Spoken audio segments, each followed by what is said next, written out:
बहुत से लोग ये बात नहीं जानते कि लॉजिस्टिक एक्टिविटीज में ऑटोमेशन कहाँ कहाँ हो सकती है, ऑटोमेशन के फवायद क्या हैं और ऑटोमेशन क्यों करनी चाहिए। तो वीडियो के साथ जुड़े रहिए क्योंकि इस वीडियो में आगे चलकर मिलने वाले हैं आपको कुछ अहम सवालों के जवाब।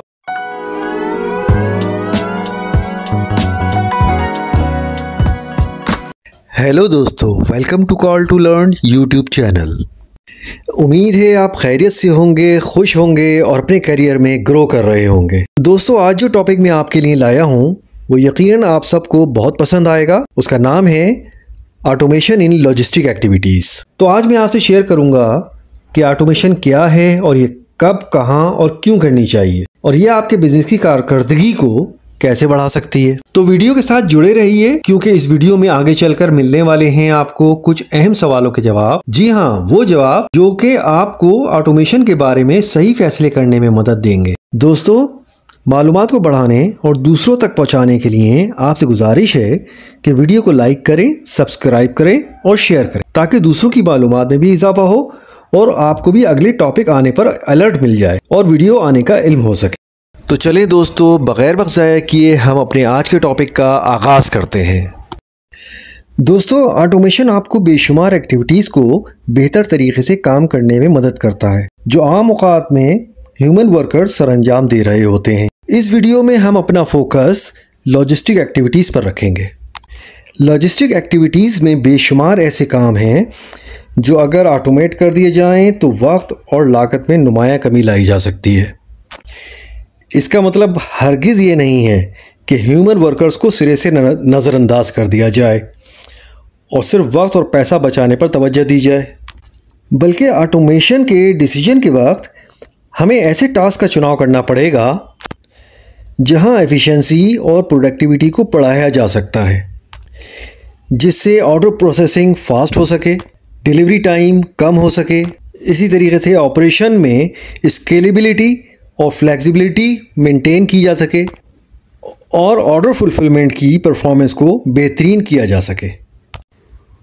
लॉजिस्टिक एक्टिविटीज़ की ऑटोमेशन में रोबोटिक और आर्टिफिशियल इंटेलिजेंस की सप्लाई चेन के मुख्तलिफ एस्पेक्ट्स के साथ इंटीग्रेशन की जाती है, जिससे ऑटोमेटेड व्हीकल्स, ड्रोन्स और रोबोटिक आर्म्स के इस्तेमाल को काबिल बनाया जाता है और ये robot pick pack, inventory management और यहाँ तक के लास्ट माइल डिलीवरी जैसे काम सरअंजाम दे सकते हैं। मुख्तसरन ये कि लॉजिस्टिक एक्टिविटीज़ की ऑटोमेशन से कंपनी की प्रोडक्टिविटी और एफिशिएंसी को बढ़ाया जा सकता है। यानी ऑटोमेटेड व्हीकल, ड्रोन्स और रोबोट आर्म्स का इस्तेमाल करके पिक, पैक और इन्वेंट्री मैनेजमेंट और लास्ट माइल डिलीवरी जैसे काम सरअंजाम दिए जा सकते हैं, जिससे ऑर्डर प्रोसेसिंग की स्पीड बढ़ सकती है और डिलीवरी टाइम को कम किया जा सकता है और ऑर्डर फुलफिलमेंट की परफॉर्मेंस को बेहतर बनाया जा सकता है, यानी कस्टमर सेटिस्फैक्शन को इम्प्रूव किया जा सकता है। तो व्यूअर्स, उम्मीद है कि लॉजिस्टिक ऑटोमेशन के बारे में आपकी नॉलेज में कुछ ना कुछ इजाफा ज़रूर हुआ होगा। तो चलें फिर क्यों ना छोटा सा क्विज कर लें और आप कमेंट्स में इसका जवाब दें। क्वेश्चन नंबर 1 में बताएं लॉजिस्टिक में ऑटोमेशन का क्या इस्तेमाल है। और क्वेश्चन नंबर 2 है कौन से इक्विपमेंट लॉजिस्टिक ऑटोमेशन में इस्तेमाल होते हैं। चलें व्यूअर्स, टॉपिक को आगे बढ़ाते हैं और ये जानते हैं कि लॉजिस्टिक्स में ऑटोमेशन क्यों ज़रूरी है और किन एक्टिविटीज़ में करनी चाहिए। तो लॉजिस्टिक्स में फुलफिलमेंट एक्टिविटीज़ में ऑटोमेशन भरपूर रोल प्ले करती है। इसका अंदाज़ा आप इस तरह लगा सकते हैं कि अमेज़ॉन और वॉलमार्ट के फुलफिलमेंट सेंटर्स में, जो कि सैकड़ों की तादाद में हैं, वहाँ हज़ारों खुदकार रोबोट्स वेयर हाउसिंग एक्टिविटी सरअंजाम दे रहे होते हैं। वेयर हाउसेस के तनाजुर में ऑटोमेशन में बहुत सी टेक्नोलॉजीज शामिल हैं, बशमूल robotic system, conveyor belt, automatic storage and retrieval system और बहुत कुछ, जो कि रेस्ट ब्रेक्स के बगैर वेयर हाउस को बगैर रुकावट के 24 घंटे चलाने के काबिल बनाते हैं। ये बड़ी प्रिसिशन और स्पीड के साथ काम करते हैं और रिपीटिटिव टास्क या टाइम कंज्यूमिंग टास्क को बहुत अच्छे से संभाल लेते हैं। लॉजिस्टिक एक्टिविटीज़ में ऑटोमेशन इसलिए करनी चाहिए कि लॉजिस्टिक एक्टिविटीज़ में कई एक काम ऐसे हैं जहां डिलेस एरर्स और इंजरीज के चांसेस मौजूद होते हैं, जिनको ऑटोमेशन के ज़रिए कंट्रोल और कम किया जा सकता है, जिससे ऑपरेशंस स्ट्रीमलाइन हो सकता है और डिस्ट्रप्शंस भी कम की जा सकती हैं। इसके अलावा ऐसे टास्क जो रिपीटेटिव हों और जहां एक्यूरेसी की अशद ज़रूरत हो या टाइम कंज्यूमिंग टास्क हो, ऐसे तमाम कामों को और एक्टिविटीज़ को ऑटोमेशन के ज़रिए बखूबी सरअंजाम दिया जा सकता है।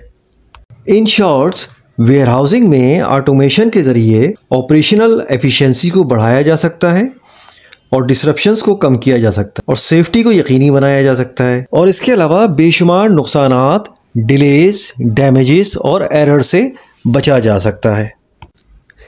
उम्मीद है कि वीडियो के इस सेक्शन में आप ये जान गए होंगे कि लॉजिस्टिक में ऑटोमेशन कहाँ और क्यों करनी चाहिए। तो दोस्तों, यहाँ आपके लिए एक छोटा सा सवाल छोड़ता हूँ जिसका जवाब आप कमेंट्स में कर सकते हैं। क्वेश्चन है कि लॉजिस्टिक की किन एक्टिविटीज़ में ऑटोमेशन बेहतरी ला सकती है।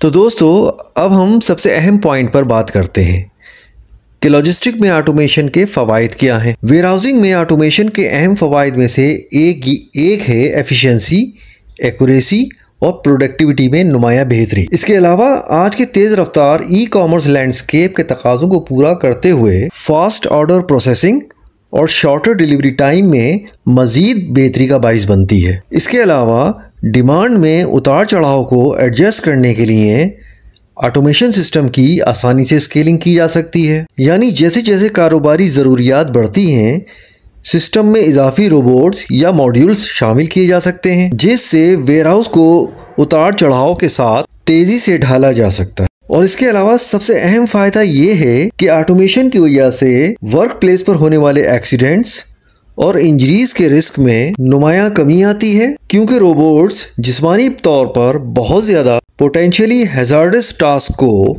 संभाल सकते हैं। ये न सिर्फ सेफ वर्क प्लेस को यकीनी बनाते हैं, बल्कि सख्त काम को रिड्यूस करके ह्यूमन वर्कर्स की वेल बीइंग को बेहतर बनाते हैं।